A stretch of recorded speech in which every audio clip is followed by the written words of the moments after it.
प्यारे विद्यार्थियों, नमस्कार।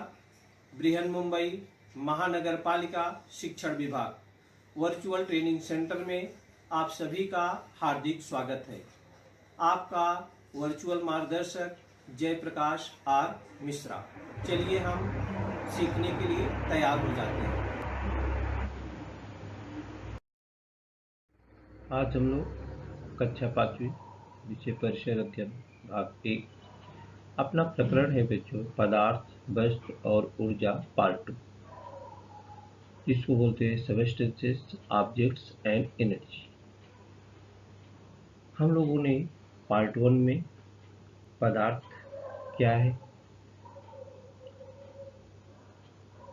पदार्थों की अवस्थाएं क्या है, इसके बारे में सीखा था। आज हम लोग पदार्थ और वस्तुएं और ऊर्जा के बारे में सीखेंगे।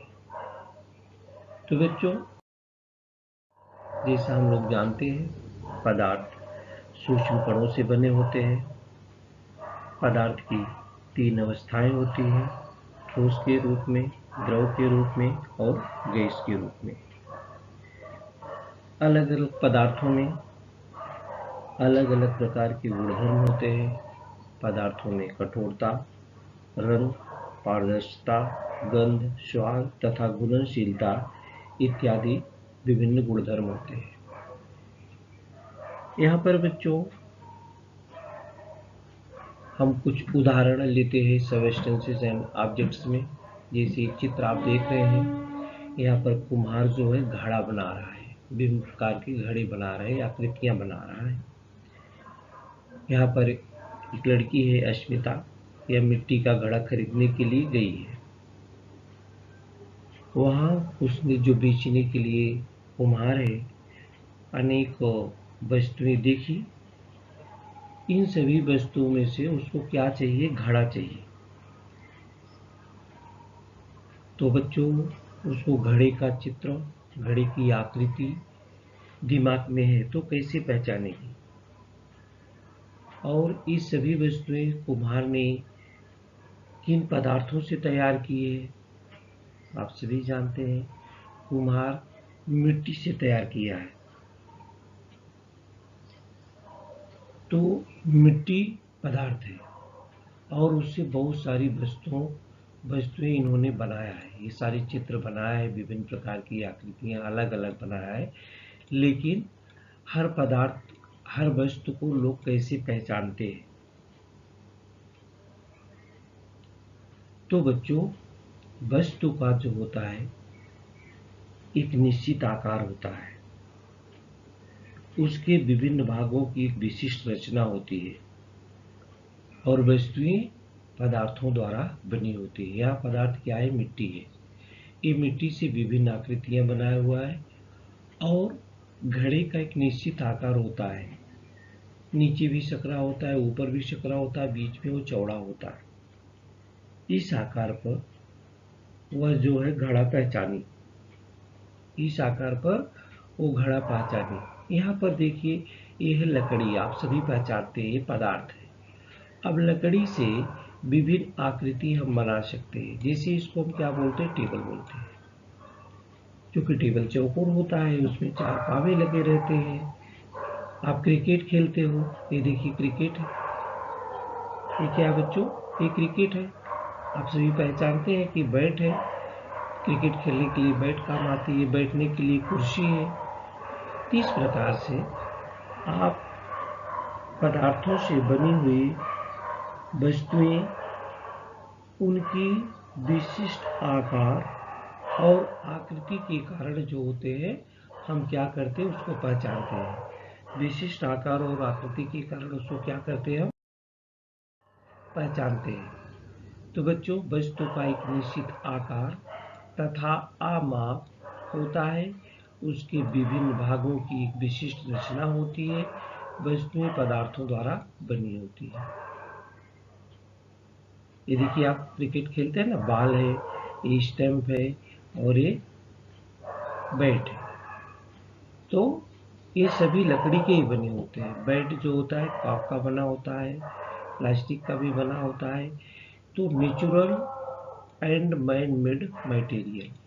बच्चों, मनुष्य की जैसी जैसी आवश्यकता बढ़ती गई, वो प्रकृति द्वारा प्रदत्त पदार्थों से विभिन्न प्रकार की अपनी उपयोगी वस्तुएं बनाता है, अपनी उपयोगी वस्तुएं बनाता गया। जैसे नेचुरल मटेरियल्स है, ये जो प्रदत्त है प्रकृति द्वारा, ये मैड मेड मटेरियल्स है, मनुष्य द्वारा बनाया गया। मनुष्य द्वारा क्या हो गया? बनाया गया। तो इस प्रकार से आप चित्रों के नाम दिए गए हैं। नेचुरल मटेरियल क्या है और मैन मेड मटेरियल्स क्या है। मनुष्य अपनी आवश्यकताओं के अनुसार उसकी पूर्ति करने के लिए जो है बनाता चला गया। ये देखिए, जैसे बच्चों बुक है जो आप लोग पढ़ते हैं, कापी जो आप लोग लिखते हैं, सभी किसके बनी होती है? उसमें मटेरियल का यह उपयोग होता है। पदार्थ कौन सा उपयोग होता है? पेपर का। टम्बलर है, उसमें क्या होता है? ग्लास का उपयोग होता है और प्लास्टिक का उपयोग होता है। चेयर है, कुर्सी, या तो वुड लकड़ी की बनी होती है या तो प्लास्टिक की बनी होती है। टॉय है, खिलौने हैं, खिलौने या तो ग्लास के बने होते हैं या लकड़ी के बने होते हैं या पेपर के बने होते हैं, लेदर के भी बने होते हैं और प्लास्टिक के भी बने होते हैं। तो एक सारे ऑब्जेक्ट्स हैं, मतलब वस्तुएं हैं टॉय, और ये सब मटेरियल है, पदार्थ, ये पदार्थों के बने होते हैं। इसी प्रकार से शूज जो आप लोग पहनते हैं, या तो लेदर के बने होते हैं या तो प्लास्टिक के बने होते हैं, या तो लेदर के बने होते हैं या तो प्लास्टिक के बने होते हैं। तो बच्चों, ये पदार्थ हैं, पदार्थों से विभिन्न प्रकार की वस्तुएं बनते हैं। कुछ पदार्थ नेचुरल होते हैं और मनुष्य उससे बहुत सारी वस्तुएं क्या बनता है? बनाता है। बहुत सारी वस्तुएं क्या करता है? बनाता है। तो आए समझ में बच्चों, वस्तु का एक निश्चित आकार तथा अमाप होता है, उनके विभिन्न भागों की एक विशिष्ट रचना होती है और वस्तुएं पदार्थों द्वारा बनी होती है। विशिष्ट आकार, निश्चित आकार के कारण ही हम वस्तुओं को क्या करते हैं? पहचान पाते हैं। पदार्थ एक ही हैं, लेकिन एक ही पदार्थ से वस्तुएं अलग अलग बनाई जा सकती है। एक ही पदार्थ से अनेक वस्तुएं बनाई जा सकती है। आगे हम ऊर्जा के रूप में जानकारी देंगे। ऊर्जा, जिसको एनर्जी बोलते हैं। हमें मालूम है कि हम विभिन्न प्रकार के पदार्थों से बहुत सी उपयोगी वस्तुएं बनाते हैं। पदार्थों से हम उपयोगी वस्तुएं बनाते हैं। पदार्थ का एक महत्वपूर्ण उपयोग यह है कि पदार्थों से ऊर्जा भी प्राप्त होती है। अगर बच्चों ये देखिए, कार खड़ी है। कार क्या है बच्चों? यहाँ पर खड़ी चित्र दिखाई दे रहा है। इसमें ईंधन, इसी टंकी पूरा पेट्रोल या डीजल से भरी हुई है, परंतु वह आगे नहीं चल सक रहा है। क्यों? आपने सोचा? डीजल तो पूरा, उसको ईंधन चाहिए, ऊर्जा चाहिए, लेकिन नहीं चल रही है। हम बहुत दूर दौड़ते हैं, ये दौड़ रहा है, बहुत दूर दौड़ते हैं बच्चों, हमें थकान होती है और हमें रुकना पड़ता है। ऐसा क्यों होता है? जब हम कुछ करते हैं बच्चों, तो काम का अर्थ विज्ञान की भाषा में कार्य होता है, और कार्य करने की क्षमता को क्या बोलते हैं? ऊर्जा बोलते हैं। कार्य करने की क्षमता को क्या बोलते हैं? ऊर्जा बोलते हैं। काम का अर्थ है कार्य, और कार्य करने की क्षमता को क्या बोलते हैं? ऊर्जा बोलते हैं। बच्चों, यहाँ पर वाहन, कोई गाड़ी है, कोई भी गाड़ी है, बस है, ट्रक है, टैक्सी है, ऑटो है, इसमें पेट्रोल, डीजल या गैस से चलती है गाड़ियाँ। लेकिन जब तक पेट्रोल, डीजल या गैस का दहन नहीं होगा, ज्वलन नहीं होगा, उसमें कार्य करने की क्षमता, अर्थात जब उसका ज्वलन होता है तो ऊर्जा का निर्माण होता है, और जब ऊर्जा का निर्माण होगा तभी कार्य हो पाएगा। जब तक ऊर्जा का निर्माण नहीं होगा, वो चल नहीं सकती है बच्चों। ये दूसरे में देखिए, इसमें डीजल या पेट्रोल, जो भी ईंधन इसमें लगा हुआ है, उसका दहन हो रहा है, और उसके दहन होने से क्या होता है, उसमें ऊर्जा का निर्माण हो रहा है और वह आगे बढ़ रही है। जैसे इसका फ्यूल ईंधन जो होता है बच्चों समाप्त हो जाएगा, वाहन क्या हो जाएगा, रुक जाएगा। तो ज्वलन से ऊष्मा के स्वरूप में ऊर्जा प्राप्त होती है। हमारे शरीर के अंदर भी कुछ पदार्थों का ज्वलन होता है, जो हम खाते पीते हैं बच्चों। हमें एनर्जी कहाँ से प्राप्त होती है, भोजन से प्राप्त होती है। तो हमारे शरीर के अंदर भी कुछ पदार्थों की ज्वलन से ऊर्जा का निर्माण होता है और इसी कारण हम विभिन्न प्रकार के कार्य कर सकते हैं। जैसे आप जानते हैं, अगर रोगी बीमार हो गया व्यक्ति, बीमार व्यक्ति हो जाता है तो खाना पीना खा नहीं पाता है, और जब खाना पीना खा नहीं पाता है, उसके अंदर ऊर्जा, ज्वलन से ऊर्जा उत्पन्न नहीं हो पाती है, तो बच्चों चल फिर नहीं सकता है, तो कहते हैं कि ये तो बीमार है। तो ज्वलन के कारण ही ऊर्जा का निर्माण होता है और उसी ऊर्जा से ही कार्य होता है। ऊर्जा से क्या होता है, कार्य। तो बच्चों जो ये फ्यूल है जिसको ईंधन बोलते हैं, ईंधन किन किन रूपों में पाया जाता है। ईंधन का उपयोग करके बच्चों बहुत से यंत्र चलाए जा सकते हैं। ईंधन का उपयोग करके बहुत से यंत्र चलाए जा सकते हैं कि ईंधन के रूप में कोयला, डीजल, सीएनजी, पेट्रोल जैसे पदार्थों से ऊष्मा के रूप में ऊर्जा प्राप्त होती है। ये टाइप्स ऑफ फ्यूल्स हैं, ये 3 प्रकार के होते हैं, या तो सॉलिड के रूप में होते हैं, लिक्विड के रूप में होते हैं और गैस के रूप में होते हैं। अब सॉलिड के रूप में जैसे यहाँ पर दिया है लकड़ी, लकड़ी की जलने से भी ऊर्जा प्राप्त होती है। वो पहले के समय में लकड़ी से खाना बनाते थे। और कोयला, तो वुड, कोल या चारकोल, ये जो सॉलिड फ्यूल्स है, माने ठोस ईंधन है। लिक्विड फ्यूल्स में केरोसिन है, पेट्रोल है, डीजल है। बच्चों पुराने समय में लालटेन बोलते हैं इसको। ये लालटेन जो केरोसिन से, मिट्टी के तेल से जलाते थे। जो आजकल गाड़ियां चल रही हैं वो डीजल से चलती है या पेट्रोल से चलती है। आजकल तो सीएनजी से चलती है, माने गैसियस फ्यूल्स है। CNG, LPG, biogas, hydrogen gas gaseous fuels है। ऑटो चलता है। एलपीजी ईंधन है। एलपीजी लिक्विडियम पेट्रोलियम गैस जो होती है वो क्या करती है, खाना बनाने के काम आती है और दूसरे कामों में भी इसका उपयोग किया जाता है। तो फ्यूल्स जो बच्चों जो प्रकृति में है वो 3 प्रकार के होते हैं, ठोस ईंधन, द्रव ईंधन और गैसीय ईंधन। इनका अन्य रूपों में इस प्रकार से उपयोग किया जाता है। तो बच्चों अगर कोई व्यक्ति दौड़ रहा है, कोई व्यक्ति क्या होगा, किसी दौड़ते हुए व्यक्ति अथवा चलित माने गतिशील वाहन में ऊष्मा का रूपांतरण गति के स्वरूप में होता है और गति के कारण उत्पन्न होने वाली ऊर्जा को हम गतिज ऊर्जा, जिसको हम काइनेटिक एनर्जी बोलते हैं, कहते हैं। बच्चों जितने भी गतिशील पिंड हैं, जितने भी गतिशील पिंड हैं सब में गतिज ऊर्जा होती है।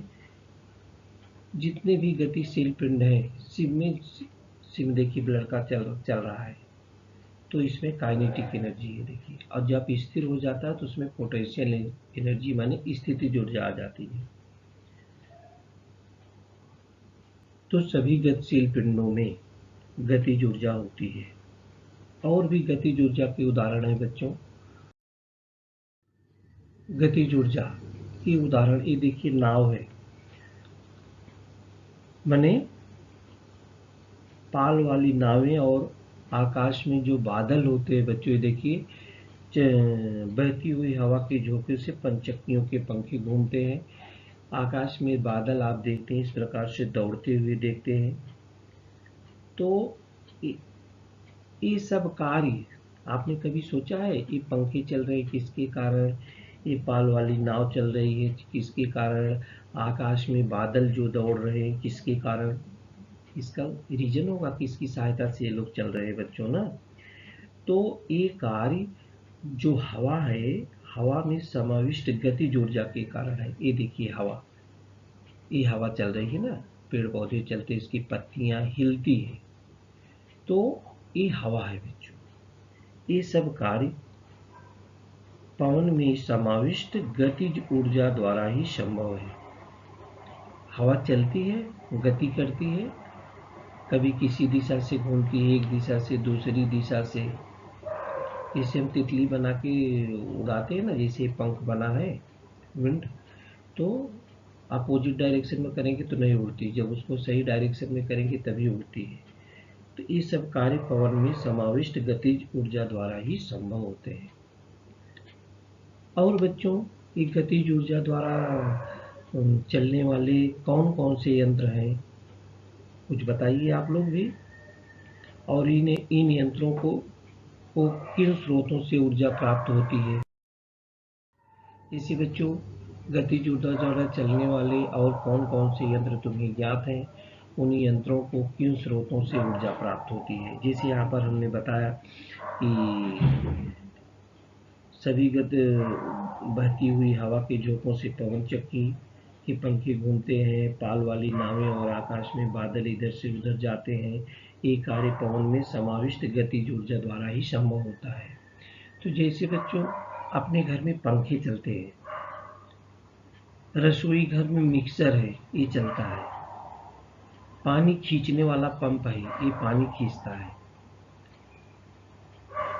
इन साधनों में भी गतिज ऊर्जा, गति कर रहे हैं तो गतिज ऊर्जा द्वारा ही कार्य हो रहा है। लेकिन ये गतिज ऊर्जा इन्हें कैसे मिलती है। अभी वो प्लग लगा है सॉकेट बोर्ड में, वो बंद कर दो, फिर चलना बंद हो जाते हैं। माने यह गतिज ऊर्जा उन्हें विद्युत अर्थात बिजली से मिलती है। ये देखिए, बिजली जो तारों के माध्यम से हमारे घरों तक आती है, तो यह गतिज ऊर्जा उन्हें विद्युत अर्थात बिजली से मिलती है। इसका अर्थ क्या होता है बच्चों, कि विद्युत भी ऊर्जा का एक स्वरूप है। विद्युत भी क्या है, एक ऊर्जा का स्वरूप है। तो ऊर्जा के बहुत सारे स्वरूप है बच्चों। ऊर्जा की क्या है, बहुत सारे स्वरूप है। वो कौन कौन से स्वरूप होते हैं ऊर्जा के, देखिए ऊर्जा के कुछ अन्य स्वरूप, आदर्श फॉर्म्स ऑफ एनर्जी। अब बच्चों, आपके घर में हम बहुत सारे यंत्रों का उपयोग करते हैं जो बिजली से चलते हैं।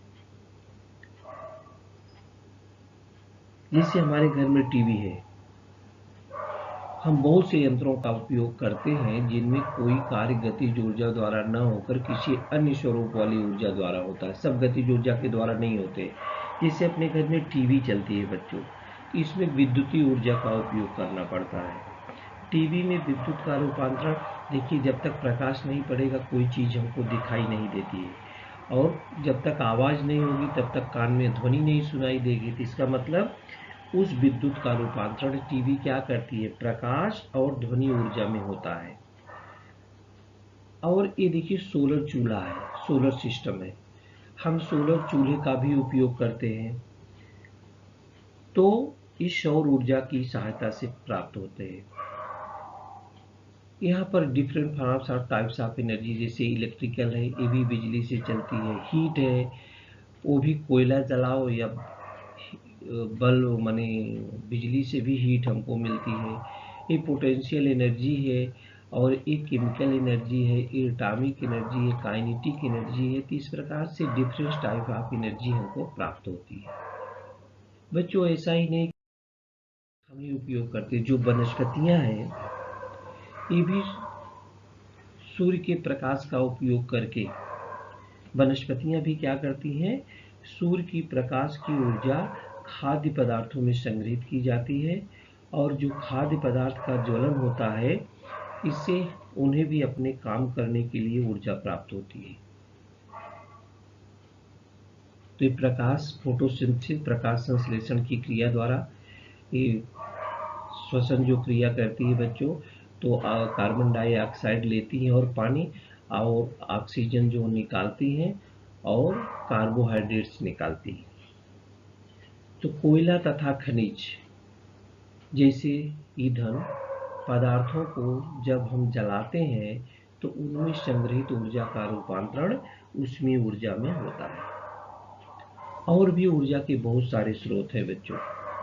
ये देखिए क्या क्या, कोयला, खनिज तेल, जैसे कार्य करने के लिए हमें, जब उसको हम जलाते हैं ईंधन को, तो उनमें संग्रहित ऊर्जा का रूपांतरण उसमें ऊर्जा में होता है। ऊर्जा के स्रोत कौन कौन से हैं बच्चों?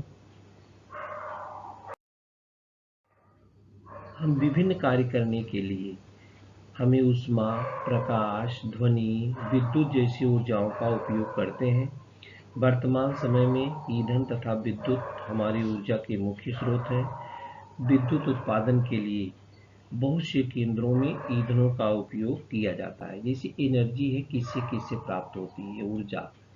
ऑयल से प्राप्त होती है, तेल के ज्वलन से, सोलर के सिस्टम के द्वारा, न्यूक्लियर की सहायता, कोल की सहायता से, विंड की सहायता से, वाटर की सहायता से, बायोमास की सहायता से और नेचुरल गैस की सहायता से। ये है ऊर्जा उत्पन्न करने वाले साधन। इनके ज्वलन से ऊर्जा उत्पन्न होती है। तो बच्चों, कुछ चीजों के भंडार जैसे कोयला है,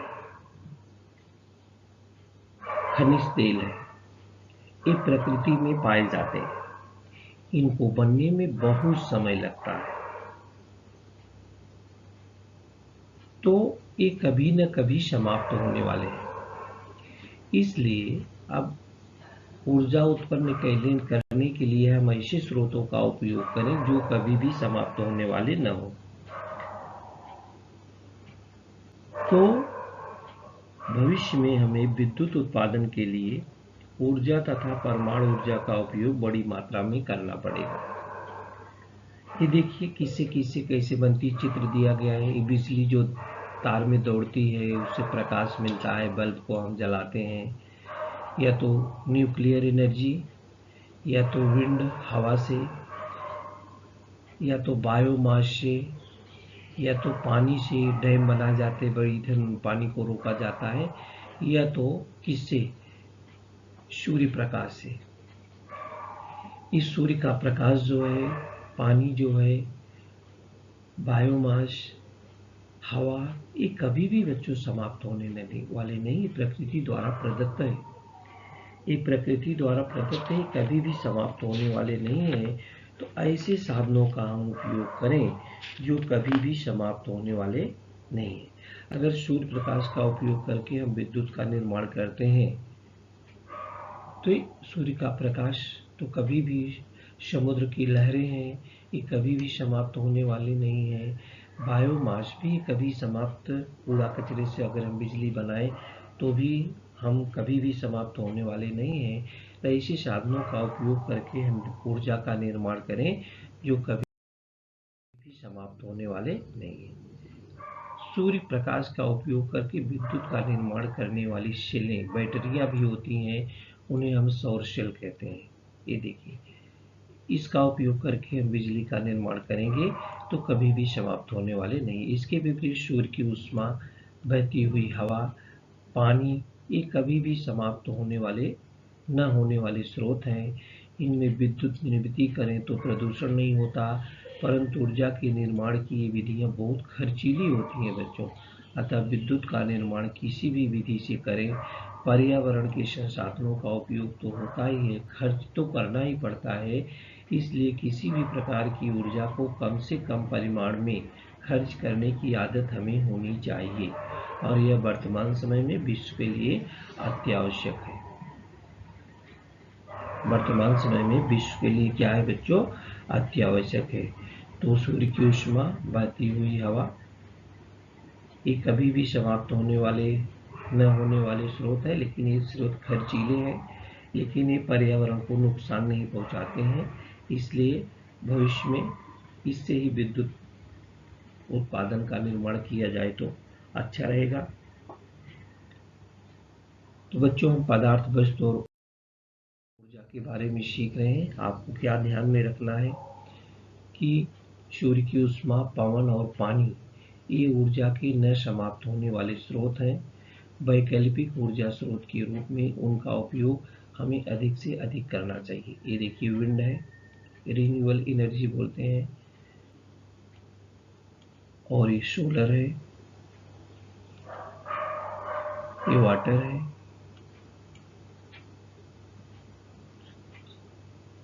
तो बच्चों, सूर्य की ऊष्मा, पवन और पानी ये ऊर्जा के न समाप्त होने वाले स्रोत हैं। वैकल्पिक स्रोत के रूप में उनका उपयोग अधिक से अधिक करना चाहिए। ये कभी भी न समाप्त होने वाले ऊर्जा के स्रोत हैं। इस पाठ में बच्चों पदार्थ, वस्तु और ऊर्जा के बारे में हम लोगों ने क्या क्या सीखा। हमने क्या सीखा है कि हमारे चारों ओर पाए जाने वाले सभी पदार्थ सूक्ष्म कणों के द्वारा बने होते हैं। जिनको हम अपनी आंख से देखते हैं बच्चों, वो लाखों सूक्ष्म कणों से बने होते हैं। एक ही अभी पदार्थ से भी वस्तुएं बनती हैं। आप लोगों ने देखा कि पदार्थों से वस्तुएं बनती हैं, तो एक ही पदार्थ से बहुत सी वस्तुएं तैयार की जाती हैं। जैसे लकड़ी ले लीजिए बच्चों, एक्टिविटी करने के लिए आप घर में लकड़ी से कौन कौन सी वस्तुएं आप बना सकते हैं, बनते हुए आपने देखा है। प्लास्टिक ले लीजिए, उससे कौन कौन सी वस्तुएं, उनके नाम लिख डालिए। पेपर, कागज ले लीजिए, उससे कौन कौन सी वस्तुएं बनती है उसके नाम लिखो। इस प्रकार से आप कोई भी पदार्थ लेकर, मिट्टी ले लो, मिट्टी से कौन कौन सी आपको वस्तुएं बनती है, तो आप पदार्थ ले लो, पदार्थ का नाम लिखो और उससे तैयार की जाने वाली वस्तुएं लिखो, और ये संग्रह तैयार करके बहुत बड़ा संग्रह आप तैयार कर सकते हैं कि एक ही पदार्थ से कौन कौन सी वस्तुएं बनाई जा सकती हैं। माने एक ही पदार्थ से बहुत सी वस्तुएं तैयार की जा सकती हैं। और वस्तुएं किन किन अवस्थाओं में हो सकती हैं, तो वस्तुएं ठोस के रूप में भी हो सकती हैं, द्रव के रूप में भी हो सकती हैं और गैसीय रूप में भी हो सकती हैं। ऊर्जा क्या है, ऊर्जा भी पढ़ा। विज्ञान की भाषा में पदार्थ के कार्य करने की क्षमता को ऊर्जा कहते हैं। पदार्थ के कार्य करने की क्षमता को ऊर्जा कहते हैं। बच्चों, जब तक हमारे अंदर ऊर्जा नहीं होगी हम कुछ नहीं कर सकते। जैसे हमने गाड़ी का उदाहरण दिया था, गाड़ी में पेट्रोल भरा हुआ है लेकिन गाड़ी चल नहीं रही है, क्योंकि उसका दहन नहीं हो रहा है। जब पेट्रोल, डीजल या गैस जो भी है उसका ज्वलन होगा, और जब ज्वलन होगा तभी ऊर्जा बनेगी और तभी गाड़ी चलेगी। जब तक ज्वलन नहीं होगा तब तक गाड़ी, जैसे हम खाते पीते हैं, पेट में जाता है, पाचन क्रिया जब तक नहीं होती तब तक ऊर्जा हमको मिलती नहीं है। ऐसे घर में खाना रखा हुआ है, आप समझो कि आपका पेट भर जाए, कुछ आप काम करोगे? नहीं करोगे। तो सभी गतिशील वस्तुओं में गतिज ऊर्जा होती है बच्चों। सभी गतिशील पिंडों में, जितने भी गतिशील पिंड होते हैं उसमें गतिज ऊर्जा होती है। विभिन्न प्रकार के कार्य करने के लिए ऊष्मा, प्रकाश, ध्वनि, विद्युत जैसे विभिन्न ऊर्जा स्वरूपों का उपयोग किया जाता है। तो सूर्य की ऊष्मा, पवन तथा पानी ये ऊर्जा के न समाप्त होने वाले अक्षय स्रोत हैं। सूर्य की ऊष्मा बच्चों, सूर्य हमेशा समय से निकलेगा, समय पे अस्त होता है। पवन, हवा हमेशा चलेगी, अगर हवा चलेगी नहीं हम जीवित नहीं रह सकते हैं। और पानी, ये ऊर्जा के न समाप्त होने वाले अक्षय स्रोत है, इसलिए भविष्य में इन्हीं का ही उपयोग हमें करना चाहिए। विद्युत ऊर्जा का जो उत्पादन है हमें सूर्य की ऊष्मा, पवन और पानी के ऊर्जा के रूप में करना चाहिए। हमने आपको बताया भी, ये थोड़ा खर्चीले होते हैं बच्चों, लेकिन खर्चीले तो होते हैं लेकिन ये पर्यावरण को नुकसान नहीं पहुंचाते हैं। पर्यावरण को नुकसान नहीं पहुंचाते हैं, तो इन्हीं का ही उपयोग हमें अपने भविष्य में करना चाहिए। तो बच्चों, हम लोग पदार्थ, वस्तु और ऊर्जा के बारे में सीख रहे थे। पदार्थ, वस्तु और ऊर्जा के बारे में सीख रहे थे। सभी पदार्थ सूक्ष्म कणों से बने होते हैं। सभी पदार्थ सूक्ष्म कणों से बने होते हैं और पदार्थों से वस्तुएं बनाई जा सकती हैं, बनती हैं, बनाई जा सकती नहीं, पदार्थों से वस्तुएं बनती हैं। और एक पदार्थ से अनेक वस्तुएं भी बनती हैं। वस्तु को हम पहचानते कैसे हैं बच्चों? सारी वस्तुओं का एक निश्चित आकार होता है, एक निश्चित आकृति होती है। उसी के आधार पर हम वस्तुओं की पहचानते हैं और उसी आधार पर उसका नामकरण भी किया गया है और उनके नामों से हम उसको भली भांति पहचानते हैं। ऊर्जा है, कार्य करने की क्षमता को ऊर्जा कहते हैं बच्चों। ऊर्जा के विभिन्न रूप हैं, उसका हम अपने घरों में, इंडस्ट्रियल में उपयोग करते हैं। बिजली है, कैसे बनती है? कुछ ऊर्जा के स्रोत ऐसे भी हैं जिनसे अगर बिजली बनाई जाए तो कभी समाप्त होने वाले नहीं, जैसे सूर्य का प्रकाश है, हवा है, पानी है। इससे अगर विद्युत ऊर्जा का निर्माण होता है तो ये ऐसे स्रोत हैं जो कभी भी समाप्त होने वाले नहीं हैं और पर्यावरण को कुछ नुकसान भी नहीं पहुंचेगा। लेकिन इनसे बनाने में बिजली थोड़ा खर्च जो होता है वो ज़्यादा आता है। तो बच्चों, आज हम लोग पदार्थ, वस्तु और ऊर्जा भाग 2 के बारे में सीख रहे थे। तो बच्चों, हमें आशा और विश्वास दोनों है कि इस वीडियो से आप बहुत लोग सीखे हैं और अपने जो स्वाध्याय आपका दिया गया है उसके प्रश्न आप लोग आसानी से वीडियो देखने के बाद आप उसको सॉल्व कर सकते हैं। तो बच्चों, इस वीडियो में आज के लिए इतना ही। प्यारे विद्यार्थियों, हमने जो आज सीखा, हमें पूर्ण विश्वास है आप उसको अच्छी तरह से सीख चुके हैं और उसका आप अच्छी तरह से अभ्यास भी करेंगे। आज के लिए इतना ही। धन्यवाद।